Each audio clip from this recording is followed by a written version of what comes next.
So we're going to try to make sure that everybody gets a few minutes so that we can have some discussion time, maybe up to 10 minutes each topic.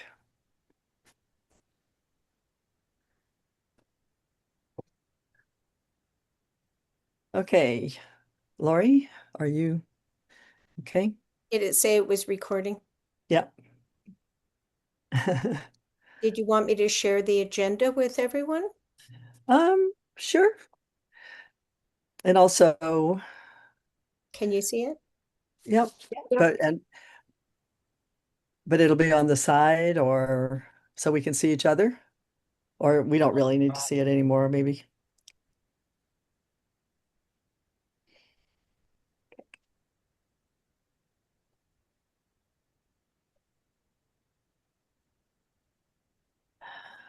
Okay, it's really great to see everybody here. I know there's a lot going on right now, and what I would like to see happen right now is for us to just take a deep breath and really enjoy this meeting and each other. Yeah. Yeah. And Lori though has is worried that we might get bombed. Like what is it called again? Not time bombed, but Zoom bombed. Yeah. So I just want to say that the Zoom link was publicly posted. And so sometimes when that happens, someone can sneak into the meeting and we don't even see them, and they can hack the pictures or the chat.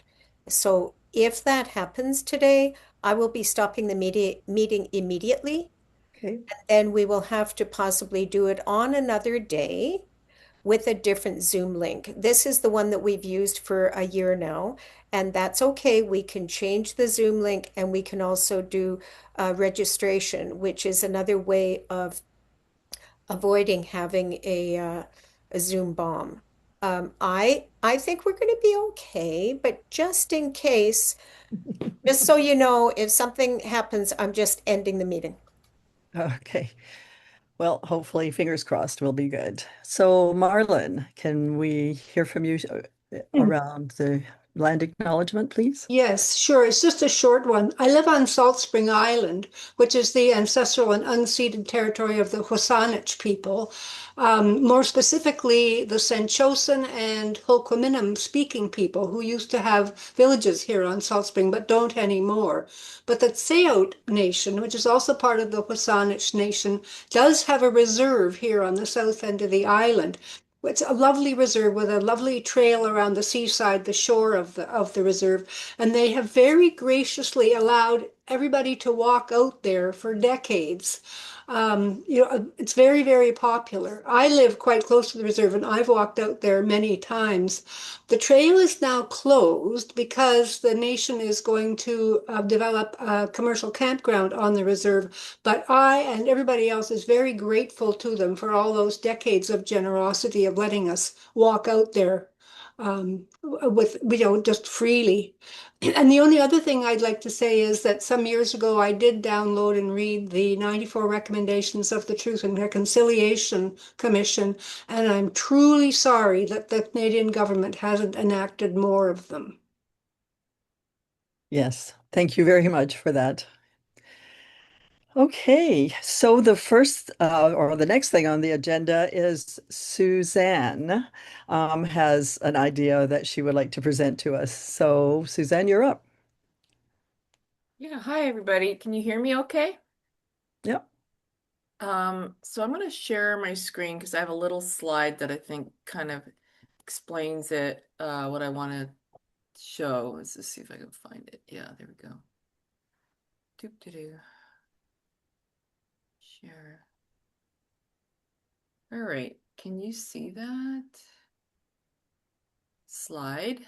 Now we can, yes. Yep. Yeah. Okay. So I was, so I've been kind of like as a sort of hobby trying to be a troublemaker and sort of trying to keep track of what a little bit in my own way, keep track of some of the things that our government is doing and and sort of trying to learn about what they're doing and why and pushing back specifically on things that are bad for the climate. And this is like very uh, very busy work because there's a lot of things that they're doing. And since I'm doing it, I was thinking maybe other people would be interested in doing it.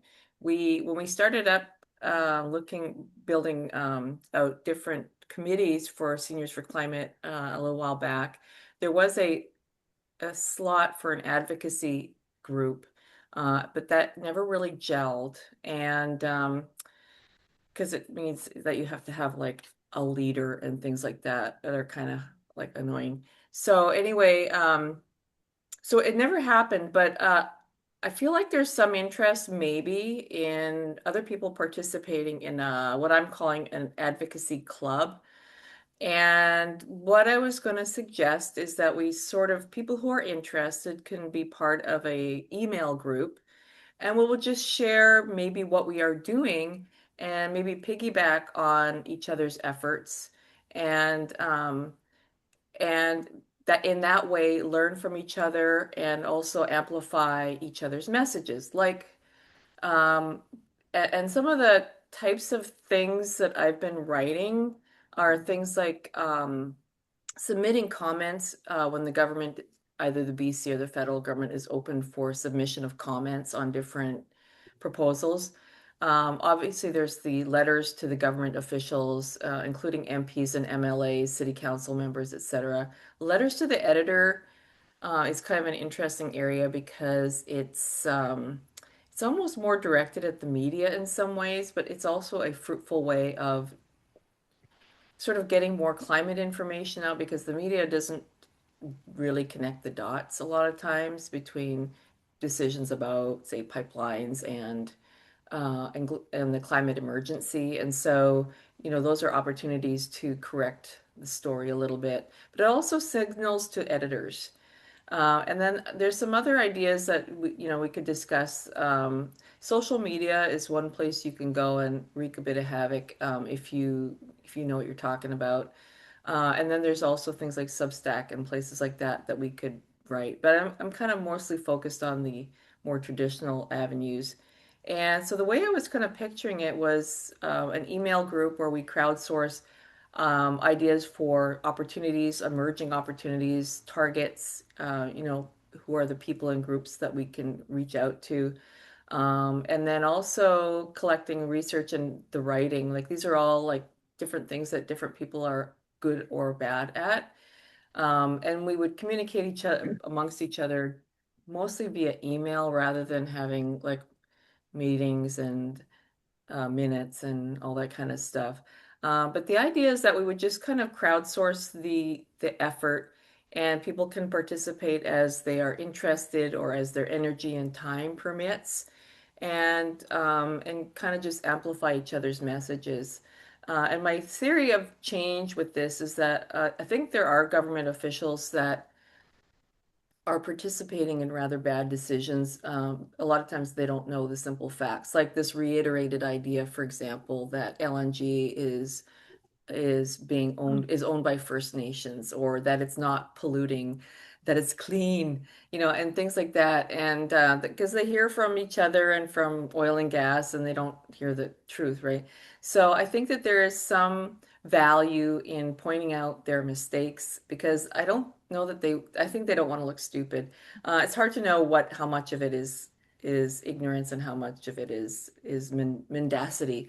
But anyway, that's kind of my thinking. Um, and like just to give you a kind of a concrete example, I happen to know that Gordon is writing to a city councilor about solar farms in Vancouver. And, he's going through the effort of doing research on this and writing a letter. And wouldn't it be nice if maybe there were a few other people in Vancouver who could also write, and maybe they even know a counselor to write to, or they want to write to their own counselor, or you know what I mean? Like I think that this is a way for people to take action and support each other and hold each other maybe a little bit accountable, but also, take advantage of some of these efforts that people are putting in anyway. Like, for example, I'm going to be writing a submission to the BC Environmental Assessment Office on the Tilbury LNG thing this week. And then also I'm working on another one for the federal government. And I can share those with people, and if people think that this is a good thing, they can take that and submit their own. Um, or, and so I think this is a way for us to learn from each other, amplify each other's message, and actually do something that might make a difference. You kind of never know as an activist, you will never know whether what you did made a difference. Um, because a lot of times the targets will not let you know. And then a lot of times it's a group effort. It's the sum of the total of many efforts. And so, but I think that this is something that we as individuals can do to maybe make a difference. And I don't know how to set up the email in the end. We can discuss the mechanics of that, but maybe the simplest thing would be reach out to me. And here's my email address, and I can add you to a list, and we can go from there. Oh, well, I love the fact that you actually offered a little bit of a way of doing it, a bit of a systemic approach there at the end, because I think we do need a method of doing this. And I think what you're saying now will inform maybe what Avi's going to say to us, and then what Dan will say to us. And we might come out of this meeting with an actual plan of a systemic approach to all of this, because yeah, I love the idea of knowing what Gordon's up to, because I would love to know more about how to get a solar sort of thing on my balcony or garage or something. Does anyone else have a question or a comment to make to Suzanne? Oh, Terry, I Claudia. see her. Okay. Yeah, I have a question and a comment. I don't know about this proposal for solar farms in Vancouver. Could you tell me just a little bit more about that, perhaps? So I'm going to defer to Susan Smythe here because in our discussions, she brought up the issue of they're called solar gardens in New Westminster. And they've been, I think it goes back 4 or 5 years, if not longer, they've been implemented. And Susan, if you don't mind, I'll pass it over to you to really describe how they are working.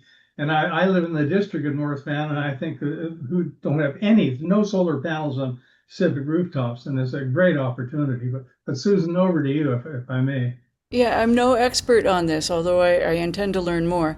Yeah, New Westminster has two solar gardens. I don't know exactly where they're located, but the idea was raised in 2018 to reduce people's energy costs. They could buy a solar panel or up to 10 solar panels as part of the first solar garden that was established in New Westminster. And it sold out almost immediately. The panels, I think, were around $800 each. But depending upon how many panels people purchased, their, a commensurate amount of their electrical bill was lowered. And if they moved, they can sell that on to the other people taking their home and so on. So it was a big success. And so another one was started and it sold out almost immediately. And I don't know much more than that about it, Gordon. But you're in North Vancouver and you were interested in why can't North Vancouver do the same thing? So back to you. Yeah, and just as a point, New Westminster is unique in that it has its own electricity, being the oldest city in the mainland of BC. So it was fairly straightforward to offset your utility electric bills with whatever your solar panels that you leased or whatever did. We'd have to do something different for those municipalities that are serviced by BC Hydro. An example could be offsetting our utility bills. On the North Shore, we have the huge surcharge with the overrun on the wastewater treatment plant, but that's one alternative. But New West seems to certainly be to have a very robust climate action plan when compared to what I've seen certainly locally, and it could be some of their history and some of their the fact that they're generating profits from the utility, which we don't see for those of us serviced by BC Hydro. And But a I'm gonna progressive city council. Yeah. Thanks for that. I've got 22 solar panels on my roof, and I've been generating my own electricity for the last 4 years. And my electric bills amount to basically the BC Hydro administration fee, which is about $10 a month. And so I've had some experience with this if anyone wants to pick my brain at some point. The point I wanted to make for information is that Elizabeth May from the Green Party has been making some very astute comments recently in Parliament about the government proposals that have been coming forward, including the pipeline to Vancouver and the Roberts Bank, and I wonder how much you've been working with the Green Party, and in particular following what Elizabeth has been saying in Parliament about the government's recent actions. So, and just in the interest of time, can Terry, can Gordon contact you and find out more and maybe inform us later at another meeting around next steps? I'd be happy to show it to anyone who was interested. I also have two Tesla power walls that store the electricity and can keep my house running for 3 days, even if the electricity goes out completely. So it's a Wow. nice system, actually. I love it. Where are you located? I'm in Dunbar, Southlands.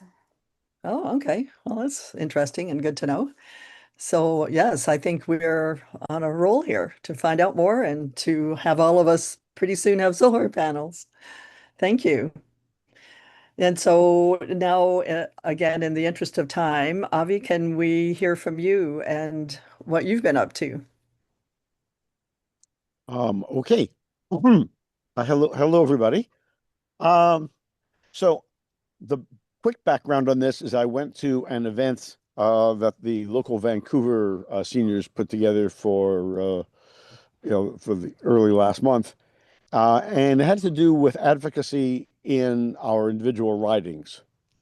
And at the end of the meeting, I was feeling just slightly unsatisfied because we hadn't actually created individual associations at that meeting. So I thought, well, okay, maybe I can pull something like this together. So my proposal, which I have, excuse me, run by a number of SFC Hub people, and which I have also brought to the provincial We Can, and which I'm meeting with them after this meeting, runs as follows. I want to put together a website, a data bank, and I've already created a prototype, and I can put that into the chat so folks can look at it. And one put out a call to all interested members of Seniors for Climate and any other groups and organizations in the province. People would register themselves on this form. If they know they're riding federally or provincially, they put it in. But even if they don't, that's fine, so long as they record their postal code. I would then do the behind the scenes work of taking whoever signs up and allocating them into 136 different groups, which is to say 93 provincial ridings and the 43 federal ridings which appear within British Columbia. If we get, let's say, 8 people in Kamloops North signing up, then I would, put all those folks in touch with each other. And they may not be people who have worked together. They may be people who have come from different organizations. Some might be from the seniors groups. Some might be younger people from, I don't know, XR or the local cycling association, or whoever we can get, whichever organization we can get to publicize the event. Then we have 8 people in Kamloops North who are prepared to set up meetings with their local MLA. A person would probably get dropped into 2 groups if they requested that. And there's a point on the form that you can do that. Do you want to just do provincial? Do you want to do provincial and federal also, or federal only? And the Kamloops North people would get together, would contact their MLA or their MP, set up a meeting time and meet with them and prepare the documents for a chance largely to convince our elected reps that no, we are not silent on this matter. Climate is not being forgotten. You're governing as if we don't care about it anymore. And so to keep a pressure up on everybody to know that we do care. Now, this sounds very similar in some ways to what Suzanne was talking about just now about keeping up an advocacy through a whole bunch of different media. Um, so the issue stays out there and pulling together activists. This particular one is conceived as being riding based, so polling everybody in the province. I'll do the background, the grunt work of putting people into ridings, putting people together, and then once we've got 8 people from, let's say Kamloops North, who have each other's email connections, then they will get together, hopefully with the assistance of somebody who's done this kind of thing before. Now, that's the critical part. I see this business of creating a whole series of advocacy writing groups as being more than a one-person task. The task I'm prepared to take on is to create the database, to allocate people, to put people in touch with each other, but I need some active coworkers who will then say, okay, I will talk with, the first 20 writings alphabetically from A to, A to E or something like that. And I'll be in touch with them. And I've done advocacy before, and I'll help them figure out how to draft letters, what you need to do, da da da da da da, and also to create a report back mechanism. There is an organization in BC, maybe you know it, the BC Climate Emergency Campaign, which ran a project about a year ago of meeting up with a whole bunch of their MLAs. They managed to do that with about, I don't know, maybe 15 or 20 of the, whatever, say we have 93 that there are. And so hopefully this information would go back to some central body, like maybe that one. But again, that takes a liaison person. So my ask here, and I've been, dropping emails back and forth with some of the BC Hub organizers and also with some of the WeCan organizers. I know what I'm prepared to do, and it's a fair amount of work. But hell, I'm retired, right? So what else am I going to do when I try to figure out what I want to be when I grow up? But what I need is one or two other people, maybe someone in this group, or someone who's on this Zoom, maybe somebody in Victoria who's part of the, Victoria Cyclists for Climate Change or something, to say, yes, I'll work with you, Avi. And to run the phase 2 of the thing is creating the groups is not the hard work. I mean, it's hard work, but I'll do that. It's follow-up, making sure that the group actually then gel, manage to select a local organizer, start the process of figuring out who they're going to meet with, how they're going to, who's the secretary for their MP or MLA, yada, yada, yada. So that's my basic initiative here. Over And to Suzanne, I see your hand up. Do you have a question for Avi? Yeah. I think when Avi proposed this really great idea before, there's the hope that once he has the names and they're in writings, that within that set of people of a particular writing, there will be one or two people with some limited experience, either organizing or engaging officials. But otherwise, I'm hoping that amongst the set of us, there will be some people who don't mind reaching out to these different writings to help people gel their group.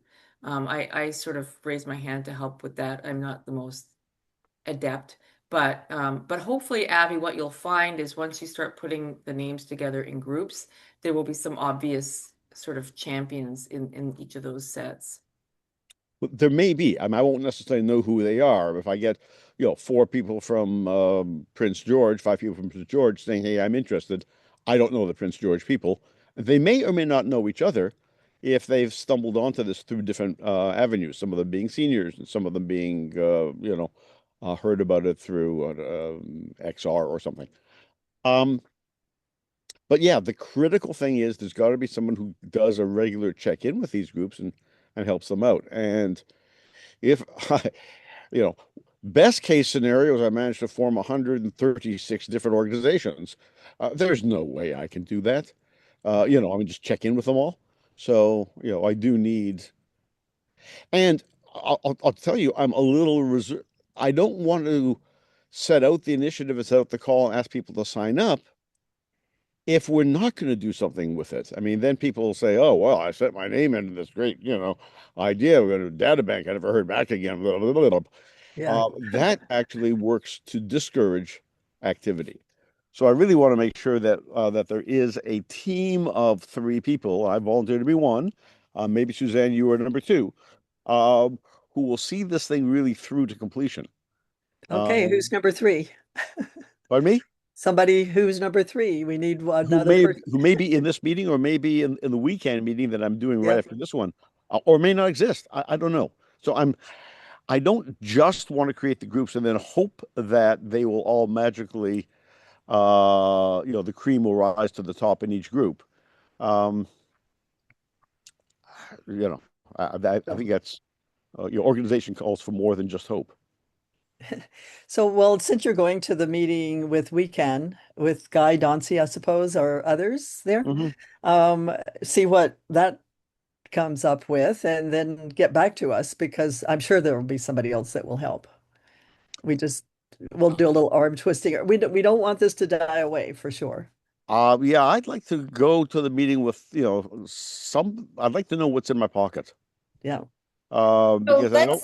let's give people a second to maybe think about this and put their Sure. hand up to join you because we do have 24 people on this call and maybe somebody would like to be part of this kind of committee. This is kind of a reach out to your elected leader kind of committee.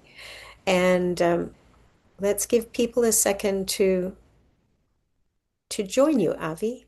Yes. I mean, a lot of us are starting to meet with our elected officials, but we're not organized with others yet necessarily.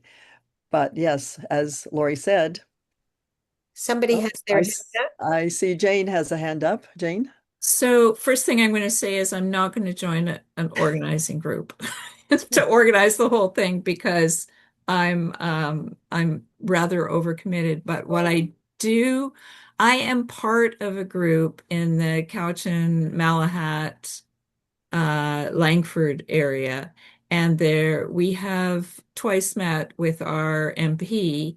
He's a conservative. So you have to kind of work around the edges. If you actually talk about fossil fuels directly, he backs away. So it's a bit of a dance with him. And around other environmental things, we've been able to have some decent conversations with him. And so in a way, we already have a group. We've got a couple people from Langford, a couple people from the Cowichan Valley, and we've met with him twice. Um, it's more effective from our perspective. The meetings that we've had three meetings over the arc of time with our MLA. And I mean, especially with all the issues going on in the legislature around, like previously around DRIPA and all that awful stuff. Our MLA is First Nations, and we've had some really good conversations with her. And her assistant has been observed taking lots of notes.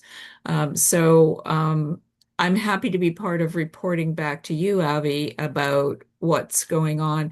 And I'd be happy to talk to people one-on-one if they have questions about this, because we have a lot of experience, but I cannot add any more meetings to my life. First of all, you were very wise not to volunteer beyond your limits. So, yeah, thank you. But I think that's a big help already. You got one group that you don't need to form. Sue Tucker, I see your hand up. Hey, Avi. Um, I find that if I'm asking for volunteers, sometimes it's better to actually ask people directly because it's a little scary to just volunteer. But if you ask people, sometimes you're surprised that they say yes. So this is a big hint that you do have people in your working group from the education committee, and it might be worthwhile just at least asking them because they might say yes. But I'm not in that working group. Sorry. I have raised it in the working group. People have spoken approvingly of it, but no one has said, yes, count me in. But there are some new people here today that I think are not part of a committee or a working group yet. So, no pressure. There are some other constituencies that are already meeting, like Jane's constituency, and in Penticton, we are quite active meeting with our elected leaders, and so is the West Kootenay, like Castlegar, Nelson. So some places are already doing something and can be mentors for groups that are just getting started or areas that might just get started. But because we are doing that, it's hard to join you in organizing. But we can fill in a spreadsheet to let you know who's doing what. And then other people can look at that and say, oh, maybe I can help with organizing um, with Avi to get things going. Mhm. Yeah, maybe I'm if we could hoping. all send in what we're already doing and you could collect that and then keep adding to it because yeah, we're working with our MLA and our writing as well. Yeah. So if we have your contact and people in this group, as well as other groups that we know about, send you the information for the spreadsheet, would that be the way to do this or to let you know who's meeting whom and when and all that sort of thing? Um, I am, oops, putting it into the chat right now. My, And I think Kathleen might have wanted to say something. Yeah. Okay. Should Kathleen? I speak right now? Yep. Sorry, I didn't Yeah. see your hand.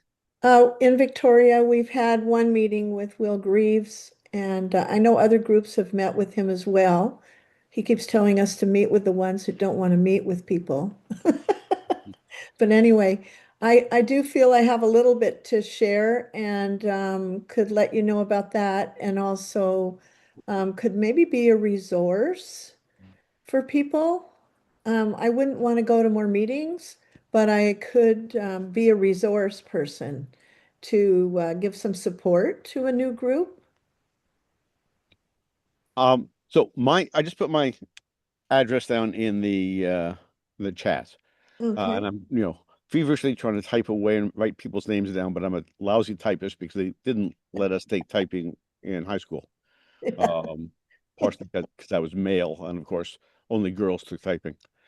Um, so if people would write to me with a, hey, I'm so and so, and my writing we've done such and such, and this is what I can offer. If you could do that, and if you could do that for me basically today, because I'm trying to put together really what I've got. When I After I talk with you know my seniors here, and after I talk with the weekend folks, which is my meeting following, then I know how to proceed. Uh, if this initiative carries on, I think hopefully I will have a few more people in the end to help populate the existing groups. I may find out, I may get people who have not been part of you know, one Fuka group or whatever group. And so this could be helpful as a supplement to the existing groups. The BC Climate Emergency Campaign has a file with a whole bunch of names of people in different ridings. I'm not too sure that I necessarily have the permission to contact those people randomly and say, hey, I'm Avi with a fresh idea. Can you help me? Even though many of you folks may well be the names on those files. So and in fact, the particular file that, which has been shared with me doesn't necessarily have everybody's emails. It just has their names. So that's not terribly useful. So especially if you are in a group which is active and which has had some meetings. And what you're saying is, well, we've done it here in, Cascadia West. We don't mind being a resource to the folks, in our part of the planet. Then I will at least have a coterie of helpful, experienced people. But I'd like to have that sort of in email so I can dump it all into a file and get organized. Okay, so people see his email, Abby's email address, and so those of us who are meeting with our elected official maybe could just let you know, and we'll go from there. Thank you very much. Okay, so again, in the interest of time, we will move to the next part of our agenda, but I think hopefully you got what you needed there, and I think we really appreciate your efforts, Avi. So the next thing is to the Susan and Sue show, talking a bit about what we're working on with the MHCCA proposal, just to let everybody know a bit about that. I think Sue sent this one over to me because she's speaking later. I'll be pretty brief. So, Arlene found out that the Mental Health Climate Change Alliance had been given funding from the Ministry of Health to offer grants to groups who could put together a program at the intersections of climate change and mental health. And Susan Tucker came up with a great idea, and so we were putting together a proposal for this. And we're not advertising the topic widely because we want it to be our topic and not somebody else's who takes it and outflanks us. But it is getting at conversations within families between children who have eco-anxiety and their parents, who might not be aware that they do, or might be feeling that they don't have the expertise to talk to them about it. And so we know that this exists, it's a problem, and this project is partnering with two wonderful institutions, Family Place in New Westminster and the Lower Similkameen Community Services Society. I had to look at my notes for that. And together we're putting in this proposal. We've also partnered with the New Westminster Climate Action Hub because they're a society and they can accept funding should we be successful. So, I mean, that's one question I have for this group. Will we always have to partner with someone to seek funding? So, at any rate, we are looking at giving families ways of talking to one another. We're setting up a program for 6 families, and so the families would also have the group supporting them. And we're going to introduce them to ways that they can contribute to solutions in the hope that that can relieve some climate anxiety and give people more purpose. So that's a quick nutshell. Lots more to it, but I think it's got a good chance of getting some funding, hopefully, fingers crossed. And we're also hoping this will be a pilot, so Yes. that once we have successfully done this one, then we can share it with other locations. Yeah. And yeah. So any questions for Susan? Oh, Dan?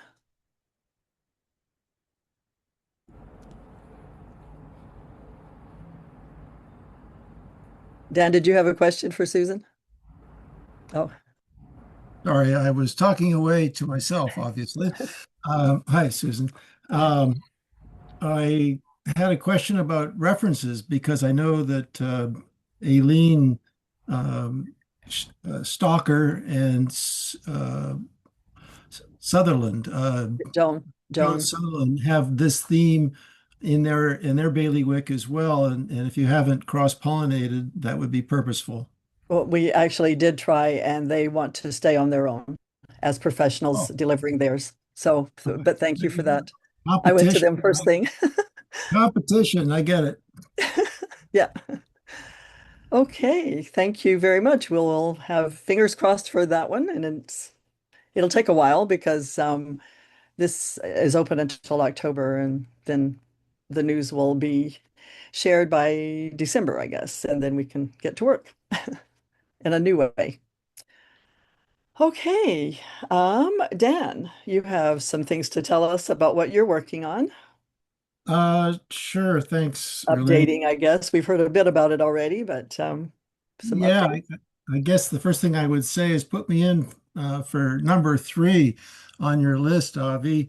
What you and Suzanne and the advocacy group were talking about are all within the umbrella of a possibility that my little team uh, working in the sidelines have been calling the British Columbia Provincial Climate Risk Briefing, an event spoken to with the minister here on the Sunshine Coast, gotten her approval for the legislative lawns in Victoria next May, and coordinated with the Emergency Preparedness Week, who have a display on the lawn as well with ambulances and emergency response situational information. I'd like to share my screen if I may. Do I just hit share and go for it? Oh my God. Yes, you should be able to share. Okay. That's, let's see how that works. Yeah. Okay. Does that show up for everybody? It There's tells us a, that you're started, but oh, there we go. okay. So this is an event, a one-day event. It starts at 10 o'clock in the morning. It's over at 1 o'clock in the afternoon. It's 3 hours of 15-minute presentations by experts and professionals about the state of British Columbia over the next 20 to 50 years in terms of climate risks that are approaching. And it's bigger than just climate because it's also about systems failure and the need for more relevant dialogue than the current status quo. And speaking to the status quo and advocacy, you'll notice that in front of you is a picture of the legislative buildings and a map of BC in red, which represent the 93 ridings for the MLAs to take their seats or not. Either way, they'll be noticed because this event will be filmed, live streamed, and recorded for schools, high schools in particular. I'll have the school district of South Island present for a legislative assembly and for this event. Those are my intentions. I have some connections with that help. And we're hoping to speak past the legislators to the public.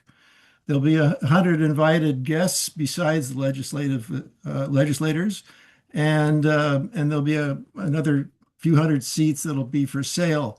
And the public will be invited standing room only, as many as want to come. We expect roughly 1,000 people.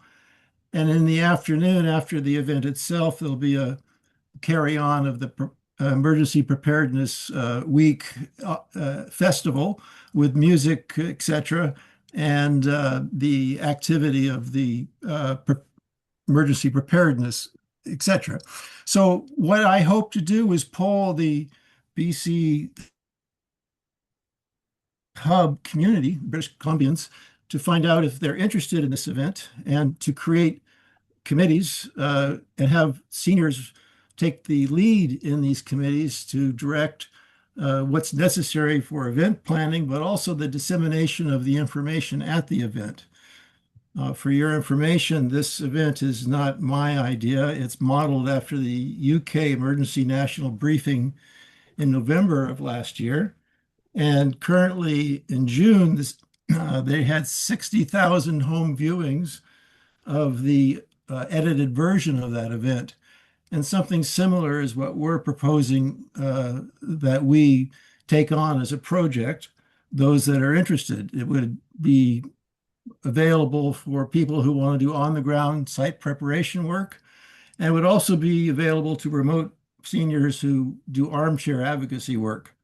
There's a whole committee directed towards MLA invitations and participation in the event, and speaker selection committees, and you name it. There's going to be an invitation sent out, hopefully in the next little while, for you to identify your interest. And judging from that interest and that response and the number of committees that are filled, will proceed as is indicated by your interest. And I guess at this point, I'm just open to any questions you might have. And I could take this down. Yeah, But then we can see, do how do I people have, how do I take it down exactly?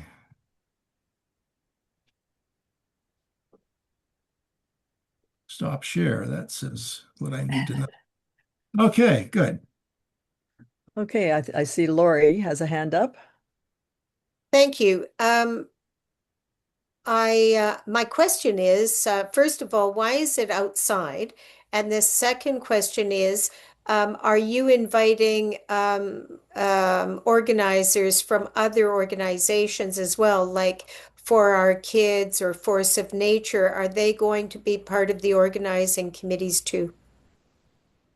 They're they're certainly welcome to be. There's nobody who's not included. I would like seniors in particular to take a leadership role in this event and campaign, and then of course other members can participate whether they qualify as seniors or not. Does that answer your question? No, I kind of meant that we may not sign up to join you. Some people from this group may not sign up to join you. So will the other groups be invited to participate in the planning and organizing of this so that you have a really strong group to make this wonderful thing happen? Yes, I would, but I will start with the BC Hub seniors first in that invitation to merit and measure the success of that invitation before going further. The next step would be weekend, of course. And the other question was, why is it outside? Oh, well, because every year outside on the legislative lawn, the National Emergency or the Provincial Emergency Preparedness Week hosts an event outside. And we were given access for free to have this venue, which is proximate to the legislative session, which begins at 1:30 in the afternoon, so they can just literally leave their seats and go right in. And just hoping it won't rain and everybody will bring their umbrellas if it does, right? So, but I mean, I think you're also targeting seniors to get behind this, partly for Oh, yeah. granting potential. There's all different levels of ways to participate, small and large. That's for sure. And it's just about connecting the dots, seeing who's interested, and then fanning the flames. There's quite a lot of preparation already. It begins with an invitation to save the date for next year, which will go out shortly to survey that interest. And then after the BC Hub has expressed their interest, we'll go on to other organizations. Okay, any other questions or comments for Dan about this? Anybody want to work on it with them? Are you looking for people at this point, or you have quite a few already? I have a short list of people who are participating now. I have a list of about 20 people that are on my want to stay in the tight loop list, and I would welcome anybody's support. I'm looking to put about 6 or 8 people in each committee to make it a working group that's functional, to give you a sense of the numbers. And I would love to have one senior in each of the working groups. That would be my goal. And there'll be how many groups, committees? There are about 8 identified so far. Uh, it's not limited though. And so it's interesting too because National Seniors for Climate is encouraging us as an organization across the country to have an event again in September that they hope will be political and work with our elected officials in some specific way.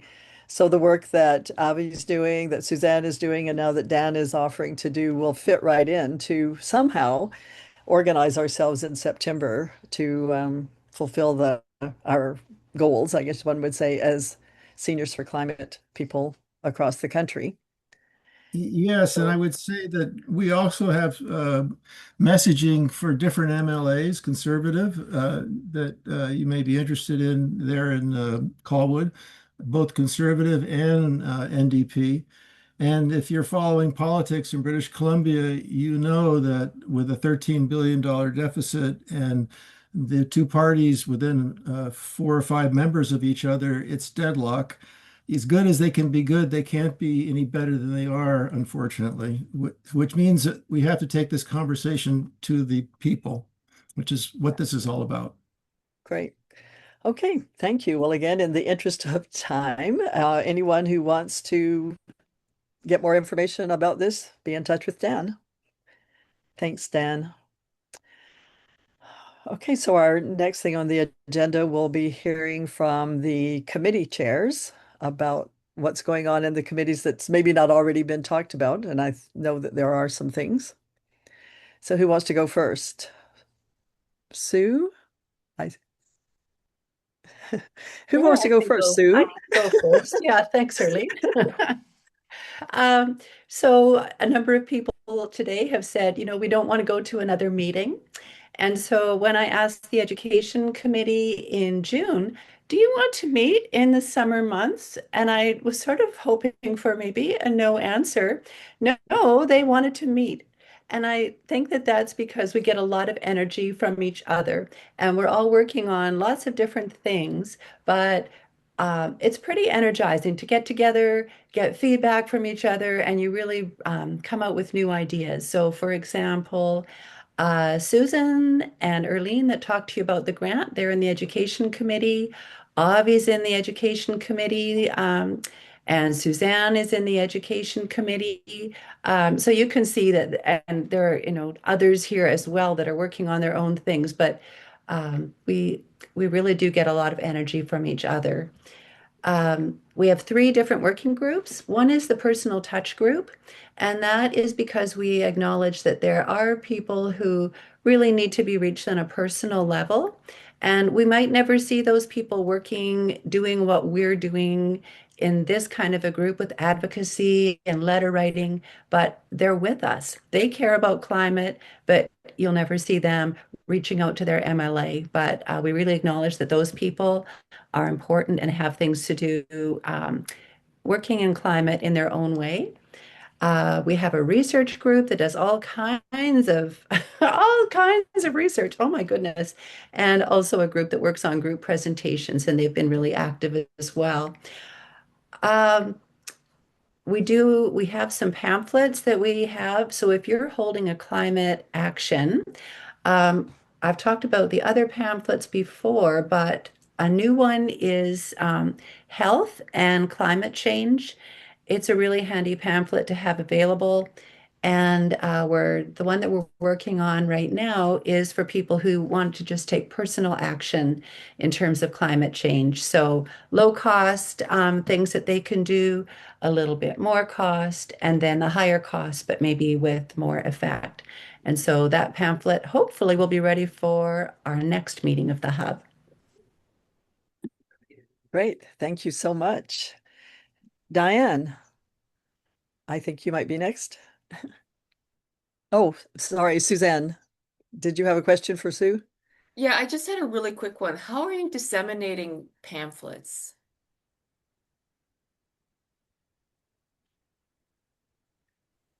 Sue? I'm sorry, I'm freezing a lot, and that's my own instability. Suzanne, can you say it again, please? I was just wondering, how are you distributing your pamphlets? Because they sound super useful, but the challenge with this kind of medium is just how to get it into people's hands. And I'm just kind of curious how you're doing that. It is tricky. I did send out an email to the Education Committee and I had them attached, but I know we get a lot of emails. And the other way is that they're on the Google Drive now that Diane talked to us about. And so Committee facilitators can go to the Google Drive and find them there. Um, but also, this is why I'm reminding you about them. And so, if there's one that sounds really good, just email me and I'll put my email in the chat and I can send it to you directly too. But yeah, disseminating them, that is the hard part for sure. Well, a group of us are going to be tabling at an event next Friday, and so I need to get hold of some of them for that. So anytime we have an event, it's a good thing to have these things to offer. They're up at the local library. Yeah. So I've just put them into the chat as a PDF for people if they are able to download them. They're really good. Um, I would be speaking with the Education Committee about trying to make things without active links on them so that people can refer to something, but nobody's going to type in a whole URL from a brochure generally, but there could be a QR code. People can often use that. But they're really so great and really helpful to be able to hand those out to people. Great. Thank you. Okay. And Diane, I think we're going to go a little over time. I hope people will forgive us for that. I can be But quick. I think no, and it's very important to cover all of this. Um, so I think so happy to hear Sue and her team are using Google and Google Drive for these documents. And I think we do need to find a way, a process where they're easily accessible or they're shared accordingly. Putting that aside, I think I'll just give the update on the web pages. So the design is finished, including some images. Thank you, Lori. We went with some free images as well as some images that Lori provided of a few actions in her area. So I think it's really good. And the development is beginning with spec. And so they've promised delivery by the end of the month. So yay. We should have our website. It's not really a site, it's pages on the spec site, but at least it's a lot of really good information we can share. And then we're going to have a monthly update cycle. So we can take things off, put new things on, that kind of thing. Yeah. So that's been the focus. Great. Okay. Any questions for Diane? Yeah, sorry, I have a question. So if just a regular Seniors for Climate hub person in some other area wanted to get some kind of a resource, is that going to be available through the website that they can, it'll say like weird weather brochure and they can click on that and then go to the file to download it? Yes, anything we want public facing goes on the website. And so I believe both your brochures are on there, Sue. So the weather and the thrifting. We all love the thrifting. Yeah, and you know, as new things come on, we'll update with those, maybe take a few things down. We'll see how it goes. Yeah. But anything public facing needs to go on the website. So that's our place. Well, we're looking forward to that for sure. Same, yeah. Okay, thank you very much. You're welcome. Okay, so Lori, you and Dan have a survey for us to know about and work on a bit, or are we ready for that or no? Um, Well, let me just before you do, let me talk about our communications committee because Oh, I'm that, sorry. Sorry. that's related and to the survey. It does segue into it, and I'll make sure it does. Just to share that we were meeting this Monday. We meet every other Monday at noon. We're a small group of 4 or 5 people regularly showing up, just so you know. And we're too small. We're too small for the job of being a communications committee, and we recognize our shortcomings. Uh, our focus internally is more towards a quarterly, a meaningful, impactful quarterly statement that comes from the BC Hub. And that doesn't address the monthly needs or more urgent needs. Like, for example, we've talked about a survey once already from me in the provincial briefing.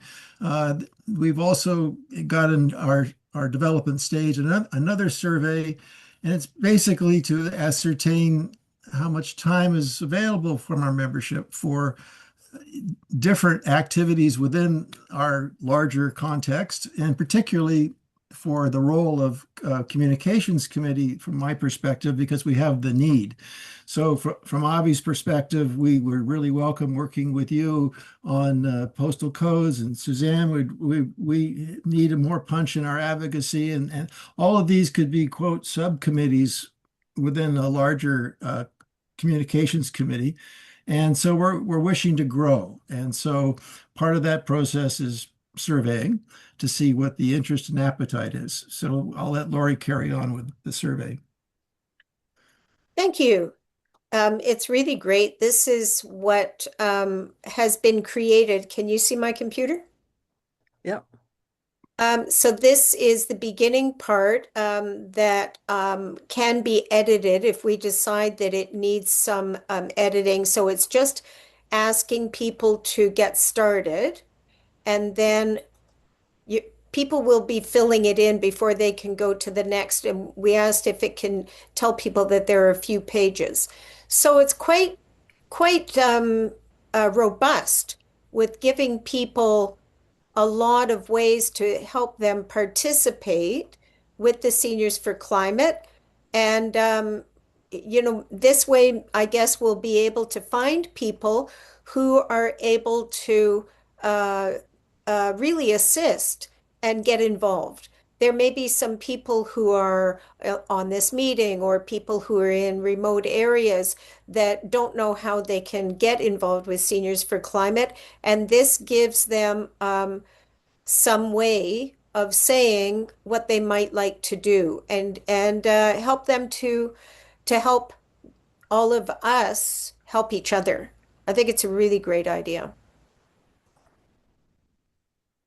And so what is the next step for that then? People will be sent this survey in the next short while, or what's I'm not happening? sure, but we can certainly send it out and ask people in the subscriber list to check it out and see how they can get involved. So it would come out separately from a regular newsletter, and it would be we need your help to do more because we're in a climate crisis, and we need you to get involved and check this out and see if there's one thing that you might be able to offer that would be a skill that you might have. Because certainly the need that we do have is organizing and sending out the email that comes out, even like the one today, asking people to get involved or to come to the meeting.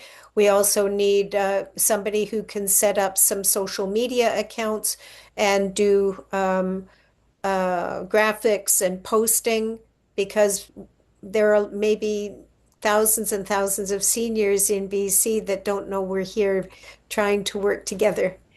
Yeah, so I think there'll be an email coming out when we decide that it's ready to go. And we'll see how many people will be able to offer their services.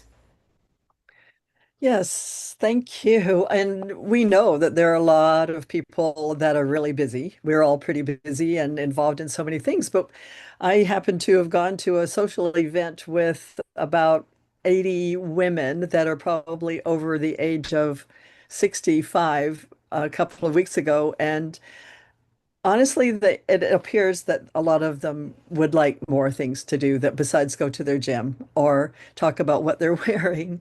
And yet we have to find a way to appeal because they don't just answer any invitation. And so I think this will help us to reach out to people maybe and to find out willing to even reach out to our neighbors or friends here and there. It might be one thing that we might be able to do is have somebody create a graphic, like a bookmark or a business card that we can all use. We can all print in our community with hopefully when we do have a website and the email address on there and some our logo and something that people can hand out with a QR code going somewhere for them to get engaged. And that would be another thing that somebody in that communications committee might be able to create. It would really help because sometimes people say, well, at a farmer's market or something, how do we get a hold of you? And it's sort of like, well, don't know yet. Yes. We usually send people to the national and then they send them back to us. So any questions about the survey or anything that you've heard today before we sign off?